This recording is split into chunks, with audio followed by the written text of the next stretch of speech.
ನಮಸ್ಕಾರ ಎಲ್ಲರಿಗೆ, ಸಜ್ಜನ ಆಡದಂದ್ರೆ ಮಾತಾಡ್ತಾ ಇರೋದು ಕುಶಲವೇ, ಕ್ಷೇಮವೇ, ಸೌಖ್ಯವೇ. Welcome back to Ganesh Karanth cricket talks YouTube channel. Gautam Gambhir ಅವರ ಗಂಭೀರ ಪರ್ವ ಜಯದೊಂದಿಗೆ ಪ್ರಾರಂಭವಾಗಿದೆ. ಶ್ರೀಲಂಕಾ ವರ್ಸಸ್ ಇಂಡಿಯಾ ಏನೀಗ T20 ಸರಣಿ ಪ್ರಾರಂಭ ಆಯಿತು. ಈ ಒಂದು ಫಸ್ಟ್ T20 ಮ್ಯಾಚ್ ಅನ್ನು ಭಾರತ 43 ರನ್ನುಗಳಿಂದ ಭರ್ಜರಿಯಾಗಿ ಗೆದ್ದಿದೆ. ಬಟ್ ಭರ್ಜರಿಯಾಗಿ ಗೆಲ್ತಾರೆ ಅಂತ ಯಾರು ಕೂಡ ಅಂದುಕೊಂಡಿರಲಿಲ್ಲ. ಯಾಕಂತಂದ್ರೆ ಒಂದೂವರೆ ಮ್ಯಾಚ್ ಆದಾಗ ಅಣ್ಣ ಹೀನಾಯ ಸೋಲಾಗ್ತದೆ ಅಂತ ಕಾಣ್ತದೆ, ವರ್ಲ್ಡ್ ಚಾಂಪಿಯನ್ಸ್ಗೆ ಅಂತವೇ ಅನ್ನಿಸ್ತಾ ಇತ್ತು. But all of a sudden sweet ಟಪಕ್ ಅಂತ ಮ್ಯಾಚ್ ಪೂರ್ತಿ ಗರ ಗರ ಗರ ಅಂತ ತಿರುಗಿ ಬಿಟ್ಟಿತ್ತು. ಏನಾಯ್ತು ಅಂತವೇ ಅರ್ಥ ಆಗಿಲ್ಲ. ಆ ರೇಂಜ್ಗೆ ಮ್ಯಾಚ್ ಟರ್ನ್ ಆಯಿತು. ಸೊ ಭಾರತ ಕೊನೆಗೆ ಯಾರು ಮ್ಯಾಚ್ ನೋಡಿರೋದಿದ್ರೆ ಈ ಸ್ಕೋರ್ ನೋಡಿದಾಗ ಭಾರತ 213 ರನ್ ನೋಡಿತ್ತು, ಅವರು 170ಕ್ಕೆ ಆಲ್ ಔಟ್. ಓಹೋ, ಇದು ಒನ್ ಸೈಡೆಡ್ ಮ್ಯಾಚ್ ಆಗಿರಲೇ ಇಲ್ಲ. ಗಂಭೀರ್ ಅವರಿಗೆ ಗಂಭೀರವಾಗಿರುವಂತಹ ತಲೆನೋವು ಖಂಡಿತವಾಗಿ ಬಂದಿತ್ತು. ನೋಡಿ, T20 world cup Bharat win ಆದಮೇಲೆ ಜಿಂಬಾಬ್ವೆ ಸೀರೀಸ್ ಮಾಡಿತ್ತು. ಜಿಂಬಾಬ್ವೆ 5 ಪಂದ್ಯಗಳ T20 ಸರಣಿ ಹೋಯಿತು ಗಿಲ್ ನಾಯಕತ್ವದಲ್ಲಿ. ಬಟ್ ಆಗ ಅದು ಯುವ ಪಡೆ ಹೋದದ್ದು. ಏನೊಂದು ಎಕ್ಸ್ಕ್ಯೂಸ್ ಇತ್ತು, ಎಲ್ಲಿಯಾದ್ರೂ ಅಪ್ಪಿ ಸೀರೀಸ್ ಸೋತಿರಸ, ಇಲ್ಲ ನೀವು ಜಾಸ್ತಿ ತಲೆ ಕೆಡಿಸ್ಕೊಳ್ಬೇಡಿ, ಅದು ಕಂಪ್ಲೀಟ್ ನ್ಯೂ ಸೈಡ್ ಹಾಗೆ ಹೀಗೆ ಅಂತ. ಬಟ್ ಇದು ಹಾಗೆ ಅಲ್ಲ. ಶ್ರೀಲಂಕಾ ಸರಣಿಯಿಂದ ಇವಾಗ ಏನು ಸ್ಟಾರ್ಟ್ ಆಗಿದೆ ಇದು ಆ್ಯಕ್ಚುಯಲ್. ಯಾಕಂತಂದರೆ ಗಂಭೀರ್ ಅವರ ಒಂದು ಕೋಚ್ ಟರ್ಮ್ ಈ ಸೀರೀಸಿಂದ ಸ್ಟಾರ್ಟ್ ಆಯಿತು, ಅಫಿಷಿಯಲಿ ಸ್ಟಾರ್ಟ್ ಆಯಿತು. ಮತ್ತು ತಂಡ ಏನು ಸಿಲೆಕ್ಟ್ ಮಾಡಿದೆ ಯುವ ಪಡೆ ಗೀಪ ಹಾಗೆಲ್ಲ ಸೀರಿಯಸ್ ಆಗಿ ಇಲ್ಲ. T20ಗೆ ಸೂರ್ಯಕುಮಾರ್ ಯಾದವ್ ಅವರೇ ನಾಯಕ ಹಾಗೆ ಅಂತ ಒಂದು ಬುಮ್ರಾ ಅವರಿಗೆ ರೆಸ್ಟ್ ಕೊಟ್ಟಿದ್ದಾರೆ. ಬಿಟ್ಟರೆ ಓವರ್ ಆಲ್ ಸ್ಕ್ವಾಡ್ ನೋಡಿದರೆ ಇಲ್ಲ, ನಮಗೆ ಈ ಥರದ್ದೇ ಒಂದು ನಮ್ಮದು ಫ್ಯೂಚರಿಸ್ಟಿಕ್ ಗೋಲ್ ಇದೆ ಅನ್ನುವಂಥ ಸೀರಿಯಸ್ ಸ್ಕ್ವಾಡನ್ನೇ ಸಿಲೆಕ್ಟ್ ಮಾಡಿತ್ತು. ಬಟ್ ಅದೇ ಒಂದೂವರೆ ಮ್ಯಾಚ್ ಆದಾಗ ಎಂಥ ಮಾರೆ ವರ್ಲ್ಡ್ ಚಾಂಪಿಯನ್ಸಿಗೆ ಈ ರೇಂಜ್ಗೆ ತಲೆನೋವು. ಎಲ್ಲೇ ಅಪ್ಪಿತಪ್ಪಿ ಸೋತಿದ್ದಿದ್ರೆ ಭಾರಿ ಟ್ರಾಲಿಗೆ ಒಳಗಾಗ್ತಾ ಇದ್ರು ಫಾರ್ ಶೋರ್. ಬುಮ್ರಾ ಇರಬೇಕಿತ್ತು, ಬುಮ್ರಾ ಇಲ್ಲದೆ ಗೆಲ್ಲಲಿಕ್ಕೆ ಆಗೋದಿಲ್ಲ, ಓಹೋ ಇದೆಲ್ಲ ಬೌಲಿಂಗ್ ಹಾಗೆ ಹೀಗೆ ಅಂತ ಹೇಳ್ತಾ ಇದ್ರು. ಅಂತೂ ಇಂತೂ ಭಾರತ ಗೆದ್ದಿತ್ತು. ಫಸ್ಟ್ ಬ್ಯಾಟಿಂಗ್ ಮಾಡಿದಂಥ ಭಾರತ ಹೊಡೆದದ್ದು 213 ರನ್ನಿಗೆ 7 ವಿಕೆಟ್. 213 ಹೊಡೆದಾಗ ನಾವೇನು ಅಂದ್ಕೊಂಡಿದ್ವಿ, ಇದು ಶ್ರೀಲಂಕಾದವರಿಗೆಲ್ಲ ಸಾಧ್ಯ ಇಲ್ಲ, ಇದನ್ನು ಚೇಸ್ ಮಾಡೋಕ್ಕೆ ಸಾಧ್ಯವೇ ಇಲ್ಲ ಅಂತ. ಯಾಕಂತಂದರೆ ಶ್ರೀಲಂಕಾ ಮೇಲೆ ಇತ್ತೀಚಿನ ವರ್ಷಗಳಲ್ಲಿ ನಾವು ಅವರ ಮೇಲೆ ಸವಾರಿ ಮಾಡಿದ್ದೆ ಜಾಸ್ತಿ. ಏನು ನಾವು ಸೋಲಿನ ಮುಖ ನೋಡಿದ್ದು ಹಾಗೆ ಹೀಗೆ ಏನೂ ಇರಲಿಲ್ಲ. ಒಂಥರ ಆಲ್ಮೋಸ್ಟ್ ಒನ್ ಸೈಡೆಡ್ ಗೇಮೇ ನಮ್ಮದು ಶ್ರೀಲಂಕಾ ಮೇಲೆ ಆಗ್ತಾ ಬರ್ತಾ ಉಂಟು ಇತ್ತೀಚಿನ ವರ್ಷಗಳಲ್ಲಿ. ಎಸ್ಪೆಷಲಿ ಸಿರಾಜ್ ಅಣ್ಣ ಅಂತೂ ಶ್ರೀಲಂಕಾ ಮೇಲೆ ಮೈ ಮೇಲೆ ಬಂದವ್ರ ಥರ ಬೌಲಿಂಗ್ ಸವಾರಿ ಮಾಡ್ತಾರೆ. ಸೊ 213ಕ್ಕೆ 7 ಯಾರ್ಯಾರ ಕಾಂಟ್ರಿಬ್ಯೂಷನ್ ಇತ್ತು. ಫಸ್ಟ್ ವಿಕೆಟ್ಗೆ ಏನು ಫಸ್ಟ್ 6 ಓವರಲ್ಲಿ ಮ್ಯಾಚ್ ಹೊಡೆದಾಕಿ ಬಿಟ್ಟಿದ್ರು ಇದು ವೈಸ್ ಕ್ಯಾಪ್ಟನ್ ಗಿಲ್ ಮತ್ತು ಜೈಸ್ವಾಲ್ ಅವರು ಸೇರಿಕೊಂಡು. 6 ಓವರ್ಗೆ 74 ರನ್ ಚಚ್ಚಿದ್ರು. 5.5 ಓವರ್ಸ್ಗೆ 74 ರನ್. ಪವರ್ ಪ್ಲೇಯ ಕೊನೆಯ ಬಾಲಿಗೆ ವಿಕೆಟ್ ಬಿತ್ತು, ಗಿಲ್ ಅವ್ರದ್ದು ವಿಕೆಟ್ ಬಿತ್ತು. ನೆಕ್ಸ್ಟ್ ಓವರಲ್ಲಿ ಗಿರಬಾಯ್ ಹಸರಂಗ ಅವರು 6.1 ಓವರಲ್ಲಿ ಜೈಸ್ವಾಲ್ ಅವ್ರನ್ನ ಸ್ಟಂಪ್ ಔಟ್ ಮಾಡಿ ಹಾಕಿದ್ರು. ಸೊ 2 ಬಾಲಲ್ಲಿ 2 ವಿಕೆಟ್ ಬಿತ್ತು. ಬಟ್ 74 ರನ್ ಹರಿದು ಬಂದಿತ್ತು. ಗಿಲ್ ಅವ್ರು ಏನು 200 ಮೇಲೆ ಸ್ಟ್ರೈಕ್ ರೇಟ್ 16 ಬಾಲಿಗೆ 34 ರನ್ ಚಚ್ಚಿದ್ರು ಗಿಲ್ ಅವರು. ಆ್ಯಂಡ್ ಜೈಸ್ವಾಲ್ ಅವರು 21 ಬಾಲಿಗೆ 40 ರನ್, 190 ಸ್ಟ್ರೈಕ್ ರೇಟಲ್ಲಿ. ಇವರಿಬ್ಬರು ಕೂಡ ಭಯಂಕರ ಇಂಪ್ಯಾಕ್ಟ್ಫುಲ್ ಇನ್ನಿಂಗ್ಸ್ ಆಡಿದರು. ಮೇ ಬಿ KKR ಇದು ಏನು ಒಂದು ಇರ್ತಿತ್ತಲ್ಲ ಓಪನಿಂಗ್, ಈಗ ಗಂಭೀರ್ ಅವರು ಹೆಡ್ ಕೋಚ್ ಆಗಿದ್ದಾಗ ಅವರು ಅದನ್ನೇ ಹೇಳಿದ್ರಂತ, ಇಲ್ಲ ನನಗೆ ಹೊಡಿಬೇಕು, ನೀವು ನೋಡಿ ಆಡೋದು, ಒಂದು ಎಂಡಿಂದ ಹೊಡಿಲಿ, ಇನ್ನೊಂದು ಎಂಡಿಂದ ಸ್ವಲ್ಪ ನಿಂತ್ಕೊಳ್ಳುವ, ಇಲ್ಲ 2 ಎಂಡಿಂದ ದಡ ಅಂತ ಇಬ್ಬರು ಸಹ ಹೊಡಿತಾ ಇರಬೇಕು ಅಂತ ಸೀರಿಯಸ್ ಆಗಿ ವಾರ್ನಿಂಗ್ ಕೊಟ್ಟಿದ್ರು ಅಂತ ಕಾಣ್ತದೆ. ಸೂಪರಾಗಿ ಆಡಿದ್ರು ಗಿಲ್ ಸಹ ಆಗಿರ್ಬೋದು, ಆ್ಯಂಡ್ ಈವನ್ ಜೈಸ್ವಾಲ್ ಅವ್ರ ಕಡೆ ಇಬ್ಬರು ಸಹ ಸೂಪರಾಗಿ ಆಡಿದರು. 2 ವಿಕೆಟ್ ಡಮ್ ಅಂತ ಬಿದ್ದ ಮೇಲೆ, 2 ಬಾಲಿಗೆ 2 ವಿಕೆಟ್ ಡಮ್ ಅಂತ ಬಿದ್ದ ಮೇಲೆ ಇನ್ನೊಬ್ಬ ಪ್ರಳಯಾಂತಕಾರಿ ಆಟಗಾರ ಬಂದಾವೆ. ಯಾರು ಅಂತಂದರೆ ನಮ್ಮ ಕ್ಯಾಪ್ಟನ್, ಈಗಿನ ಕ್ಯಾಪ್ಟನ್ ಸ್ಕೈ ಸೂರ್ಯಕುಮಾರ್ ಯಾದವ್. ಏನು ಮಾರ್ರೆ, ಇಂಪ್ಯಾಕ್ಟ್ಫುಲ್ ಇನ್ನಿಂಗ್ಸ್ ಆಡುವಂಥ ಆಟಗಾರ. ಎಲ್ಲಿಯಾರು ಅಪ್ಪಿತಪ್ಪಿ ನಿಂತರೆ if it was his day ಅಂತ ಹೇಳ್ತಾರಲ್ಲ, ಆ ಥರ ಆ ದಿನ ಅವನದ್ದಾದರೆ ಸೂರ್ಯಕುಮಾರ್ ಯಾದವ್ ಅವರ ಆಟ ನೋಡಲಿಕ್ಕೆ ಅದೊಂದು ಬೇರೆಯೇ ಲೆವೆಲ್. ಇದು ಕಿಕ್ ಮತ್ತು ಎಣ್ಣೆಗಿಣ್ಣೆಲ್ಲ ಹೊಡಿಬೇಕಂತಿಲ್ಲ, ಆ ಆಟ ನೋಡಿದರೆ ಆ ಜುಮ್ಮಂತ ಆಗ್ತದೆ. ಇವತ್ತು ಆ ನಮೂನಿದ ಆಟ ಆಗಿತ್ತು ಸೂರ್ಯಕುಮಾರ್ ಯಾದವ್ ಅವರಿದು. 26 ಬಾಲಿಗೆ 58 ರನ್ ಚಚ್ಚಿ ಅವರು ಔಟ್ ಆದರು. ಒನ್ ಪಾಯಿಂಟ್ ಆಫ್ ಟೈಮಲ್ಲಿ ಅಂದರೆ ಸೂರ್ಯಕುಮಾರ್ ಯಾದವ್ ಅವರು 1 ಡೌನ್ ಬಂದದ್ದು. ನೆಕ್ಸ್ಟ್ ಬಾಲಲ್ಲಿ ಜೈಸ್ವಾಲ್ ಅವರು ಔಟ್ ಆದರು, ಪಂತ್ ಅವರು ಸಹ ಬಂದು. ಸೊ ಪಂತ್ ಮತ್ತು ಸೂರ್ಯಕುಮಾರ್ ಯಾದವ್ ಅವರು ಒಟ್ಟೊಟ್ಟಿಗೆ ಬ್ಯಾಟಿಂಗಿಗೆ ಬಂದದ್ದು ಇವತ್ತು. ಸೂರ್ಯಕುಮಾರ್ ಯಾದವ್ ಅವರು 26 ಬಾಲಿಗೆ 58 ರನ್ ಹೊಡೆದು ಔಟ್ ಆದರು. ಆ್ಯಂಡ್ ಇನ್ನೊಂದು ಎಂಡಲ್ಲಿ ಪಂತ್ ಅವರು 23 ಬಾಲಿಗೆ 20 ರನ್ ಹೊಡೆದಿದ್ರು. ಸಿಕ್ಕಾಪಟ್ಟೆ ಕಾಂಟ್ರಡಿಕ್ಟರಿ ಇನ್ನಿಂಗ್ಸು. ಒಬ್ಬ ಆನವನೇ ಹೊಡಿತಿದ್ದಾನೆ ದಡ ದಡ ದಡ ದಡ ಅಂತ, ಇನ್ನೊಬ್ಬ ಹೊಡಿಲಿಕ್ಕೆ ಟ್ರೈ ಮಾಡ್ತಿದ್ದಾನೆ ದಡ ದಡ ದಡ ಅಂತ, ಕನೆಕ್ಟ್ ಆಗ್ತಾ ಇಲ್ಲ, ಎಂತ ಸಾಗ್ತಾ ಇಲ್ಲ. 23 ಬಾಲ್ಗೆ 20 ರನ್ನು, ಭಾರಿ ಪ್ರೆಷರಲ್ಲಿ ಇದ್ದಂತಹ ಆಟಗಾರ ಪಂತ್. ನೆಕ್ಸ್ಟ್ 10 ಬಾಲಿಗೆ 29 ರನ್, ಇನ್ಕ್ಲೂಡಿಂಗ್ ಔಟ್ ಆದ ಬಾಲ್ ಸೇರಿ ನಾನು ಹೇಳ್ತಾ ಇರೋದು. ಸೊ ಫಸ್ಟ್ 23 ಬಾಲ್ಗೆ 20 ರನ್, ನೆಕ್ಸ್ಟ್ 9 ಬಾಲಿಗೆ 29 ರನ್. ಹೇಗಾಗ ಮಾಡಿ ಅಂತೂ ಇಂತೂ ಪರವಾಗಿಲ್ಲ ಮಾರ್ರೆ, ಪಂತ್ ಹಬ್ಬ ಸೂಪರ್ ಅಂತ ಅನಿಸಿತು. ಯಾಕಂತಂದರೆ ಅವ್ರು ಔಟ್ ಆದಾಗ 33 ಬಾಲ್ಗೆ 49 ರನ್ ಹೊಡೆದು ಪಂತ್ ಅವರು ಔಟ್ ಆದರು. ಪಂತ್ ಇಲ್ಲಿಯಾರು ಕ್ಲಿಕ್ ಆಗಿರೋದಿದ್ದಿದ್ರೆ 23 ಬಾಲಿಗೆ 20 ರನ್ ಹೊಡೆದು ನೆಕ್ಸ್ಟ್ ಬಾಲಿಗೆ 24ನೇ ಬಾಲಿಗೆ 20 ಹೊಡೆದು ಔಟ್ ಆಗಿದ್ದಿದ್ರೆ ಸಿಕ್ಕಾಪಟ್ಟೆ ಪ್ರೆಷರ್ ಕ್ರಿಯೇಟ್ ಆಗ್ತಾ ಇತ್ತು. ಪ್ರೆಸ್ ಕಾನ್ಫರೆನ್ಸಲ್ಲಿ ಖಂಡಿತವಾಗಿ ಸಹ ಕೇಳ್ತಾ ಇದ್ರು, ಯಾಕೆ ಸ್ಯಾಮ್ಸನ್ ಅವ್ರನ್ನ ಸಿಲೆಕ್ಟ್ ಮಾಡಲಿಲ್ಲ. ಈಗ ನನಗೆ ಸಹ ಸ್ಯಾಮ್ಸನ್ ತುಂಬ ಇಷ್ಟ, ಸ್ಯಾಮ್ಸನ್ ಅವ್ರನ್ನ ಯಾಕೆ ಸೆಲೆಕ್ಟ್ ಮಾಡಲಿಲ್ಲ ಹಾಗೆ ಹೀಗೆ ಅನ್ನುವಂಥ ಮಾತು ಕೇಳಿ ಬರ್ತಾ ಇತ್ತು. ಪರಾಗ್ ಅವ್ರನ್ನ ಯಾಕೆ ಸಿಲೆಕ್ಟ್ ಮಾಡಿದ್ರಿ ನೀವು, ಪರಾಗ್ ಬದಲು ಸ್ಯಾಮ್ಸನ್ ಅವ್ರನ್ನ ಸಿಲೆಕ್ಟ್ ಮಾಡ್ಬೋದಿತ್ತಲ್ಲ ಹಾಗೆ ಹೀಗೆ ಅಂತ ಸಹ ಒಂದು ಕಮೆಂಟ್ ಬರ್ತದೆ. ಯಾಕಂದರೆ ಪರಾಗ್ ಇನ್ನೂ ಸಹ ಆಡಲಿಕ್ಕೆ ಇನ್ನೂ ಸಹ ತುಂಬ ಏಜ್ ಉಂಟು. So Samson experience player, Samson ಅವ್ರನ್ನ ಯಾಕೆ ಹಾಕ್ಕೊಳ್ಳಿಲ್ಲ. ಆ್ಯಂಡ್ ಪರಾಗ್ ಅವ್ರು ಇವತ್ತು ಹೊಡೆದದ್ದು 7 ರನ್ ಮಾತ್ರ. ಸೊ ಇದೆಲ್ಲ ಒಂದು ಸಿಕ್ಕಾಪಟ್ಟೆ ಪ್ರೆಷರ್ ಕ್ರಿಯೇಟ್ ಆಗಿತ್ತು. ಪಂತ್ ಹೇಗೆ ಎಸ್ಕೇಪ್ ಆದರು. ಫಸ್ಟ್ 23 ಬಾಲು ಅವ್ರ ಆಟ ನೋಡಿದಾಗ ಎಂಥ ಸಾವು ಮಾರೆ ಅಂತ ಅನಿಸ್ತು. ನೆಕ್ಸ್ಟ್ 10 ಬಾಲು ಎಂಥ ಸಾವು ಮಾರೆ ಅಂತ ಅನಿಸಿತ್ತು. ಎಕ್ಸ್ಪ್ರೆಷನ್ ಚೇಂಜ್ ಅಷ್ಟೇ, ಸೇಮ್ ಡೈಲಾಗ್, ಎಕ್ಸ್ಪ್ರೆಷನ್ ಚೇಂಜ್. ಎಂಥ ಸಾವು ಮಾರೆ, ಎಂತ ಆಗ್ತಾ ಉಂಟು ಇಲ್ಲಿ ಅಂತ. ಫಸ್ಟ್ 23 ಬಾಲಿಗೆ ಎಂಥ ಸಾವು ಮಾರೆ ಅಂತ ಅನ್ನಿಸ್ತಾ ಇತ್ತು.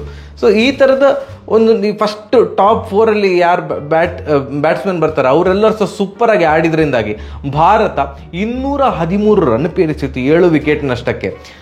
ಬಟ್ ಶ್ರೀಲಂಕಾದ ಆಟ, ಇವರು ನಮ್ದು ಏನು ಫಸ್ಟ್ ವಿಕೆಟ್ಗೆ ನಾವು 74 ರನ್ ಪೇರಿಸಿದರೆ ಅವರು ಫಸ್ಟ್ ವಿಕೆಟ್ಗೆ 84 ರನ್ ಹೊಡೆದ್ರು. ನಾವು ಯಾರು ಕೂಡ ಅಂದ್ಕೊಂಡಿರಲಿಲ್ಲ ಶ್ರೀಲಂಕಾ ಈ ರೇಂಜ್ಗೆ ಫೈಟ್ ಕೊಡ್ತಾರೆ, ಇದು ಪವರ್ ಪ್ಲೇಯಲ್ಲಿ ದಡಬಡ ಹೊಡಿತಾರೆ ಅಂತ. ಏನೋ ನಮಗೆ ಓವರ್ ಕಾನ್ಫಿಡೆನ್ಸ್, ಶ್ರೀಲಂಕಾ ಇದೆಲ್ಲ ಒಂದು ಟೀಮ ಮಾರೆ ಅಂತ ಅನಿಸಿದ್ದಂತೂ ಅದು ಫಸ್ಟ್ ಇನ್ನಿಂಗ್ಸಲ್ಲಿ 213 ಹೊಡೆದಾಗ ನನಗಂತೂ ಓವರ್ ಕಾನ್ಫಿಡೆನ್ಸ್, ಎಂಥ ಶ್ರೀಲಂಕೆಯಲ್ಲಿ ಎಂಥ ಒಂದು ಟೀಮ ಅಂತ.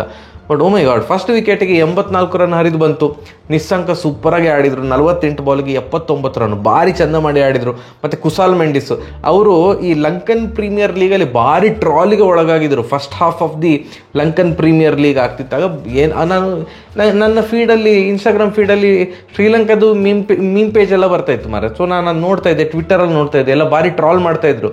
ನೆಕ್ಸ್ಟ್ ಕುಸಾಲ್ ಮೆಂಡಿಸ್ ಟೀಮೇ ಲಂಕನ್ ಪ್ರೀಮಿಯರ್ ಲೀಗ್ ವಿನ್ ಆದದ್ದು. ಯಾಕಂದರೆ ಲಾಸ್ಟ್ 3 ಮ್ಯಾಚ್ ಏನು ಅವರ ಟೀಮ್ ನೆಕ್ಸ್ಟ್ ಲೆವೆಲ್ಗೆ ಕ್ವಾಲಿಫೈ ಆದಮೇಲೆ ಕ್ವಾಲಿಫೈಯರಲ್ಲೆಲ್ಲ ಭಾರಿ ಚಂದ ಮಾಡಿ ಆಡಿದ್ರು. 3 ಮ್ಯಾಚಲ್ಲಿ ಸಹ ಸೂಪರಾಗಿ ಆಡಿದ್ರು ಕುಸಾಲ್ ಮೆಂಡಿಸ್, ಇನ್ಕ್ಲೂಡಿಂಗ್ ದ ಫೈನಲಲ್ಲಿ ರುಸ್ಸೋ ಅವರು 100 ಹೊಡೆದಿದ್ರು. ಬಟ್ ಇವರು ಚಂದ ಮಾಡಿ ಆಡಿದರು. ಸೊ ಕುಸಾಲ್ ಮೆಂಡಿಸ್ ನಿಸ್ಸಂಕಗೆ ಭಾರಿ ಒಳ್ಳೆ ಸಪೋರ್ಟ್ ಕೊಟ್ಟರು. 27 ಬಾಲ್ಗೆ 45 ರನ್ ಹೊಡೆದ್ರು. 84 ರನ್ ಪಾರ್ಟ್ನರ್ಶಿಪ್ 8 ಓವರಲ್ಲಿ. ನಮ್ದು 6 ಓವರ್ಗೆ 74 ರನ್ ಬಂದರೆ ಅವ್ರದ್ದು 8 ಓವರ್ಗೆ 84 ರನ್ ಹರಿದು ಬಂತು.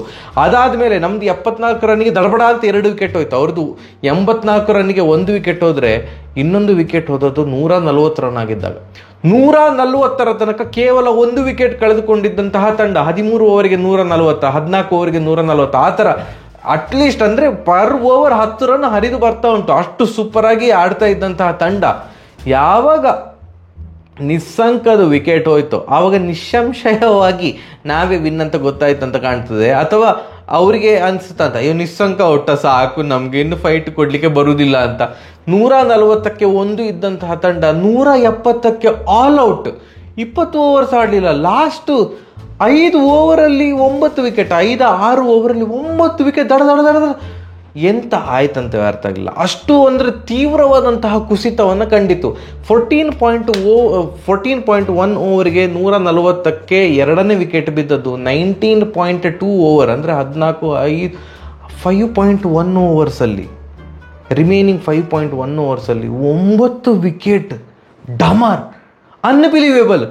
ನಾನೊಂದು ಆಗ ಡೈಲಾಗ್ ಹೇಳಿದೆ, ಏನಂತಂದರೆ ಪರಾಗ್ ಅವ್ರನ್ನ ಯಾಕೆ ಸಿಲೆಕ್ಟ್ ಮಾಡಿದರೆ, ಹಾಗೆ ಹೀಗೆ ಸ್ಯಾಮ್ಸನ್ ಅವ್ರನ್ನ ಆಡಿಸ್ಬೋದಿತ್ತಲ್ಲ ಅಂತ ಒಂದು ಕ್ವಶನ್ ಮಾರ್ಕ್ ಬರ್ತಾ ಇತ್ತು. ಬಟ್ ಪರಾಗ್ ಅವರು ಬೌಲಿಂಗಲ್ಲಿ 5 ರನ್ನಿಗೆ 3 ವಿಕೆಟ್ ತೆಗೆದ್ರು ಮಾರ್ರೆ.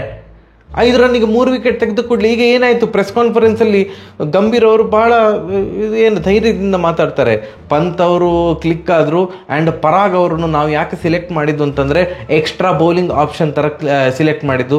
ಸ್ಯಾಮ್ಸನ್ ಅವರು ಬಾಲ್ ಹಾಕೋದಿಲ್ಲ, Parag he being the allrounder 6th bowler ಆಗಿ ನಾವು ಯೂಸ್ ಮಾಡ್ಬೋದು ಅಂತ ಪರಾಗ್ ಅವ್ರನ್ನ ಹಾಕೊಂಡ್ವಿ. ಸಿ ದ ರಿಸಲ್ಟ್ 5 ರನ್ನಿಗೆ 3 ವಿಕೆಟ್ ತೆಗೆದ್ರು, ಹಾಗೆ ಹೀಗೆ ಅಂತ ಒಂದು ಕಾನ್ಫಿಡೆನ್ಸಲ್ಲಿ ಮಾತಾಡ್ಬೋದು. ಎಲ್ಲ ಸ್ಟಾರ್ಟ್ ಆದದ್ದು ಅಕ್ಷರ್ ಪಟೇಲ್ ಅವರು ಓವರಲ್ಲಿ. ಅಕ್ಷರ್ ಪಟೇಲ್ ಅವರು ಒಂದೇ ಓವರಲ್ಲಿ 2 ವಿಕೆಟ್ ತೆಗೆದ್ರು. ಅಲ್ಲಿ ಒಂದು ಕುಸಿತ ಕಾಣಲಿಕ್ಕೆ ಸ್ಟಾರ್ಟ್ ಆಯಿತು. ಅದಾದಮೇಲೆ ಒಂದು ಬಿಷ್ಣಯ್ ಅವರು ಪಾಪ ಮರ ಒಂದು ಇನ್ಸಿಡೆಂಟ್ ಆಯಿತು. ನೀವು ಲೈವ್ ನೋಡಿದವ್ರಿಗೆ ಗೊತ್ತಾಗಿರ್ತದೆ.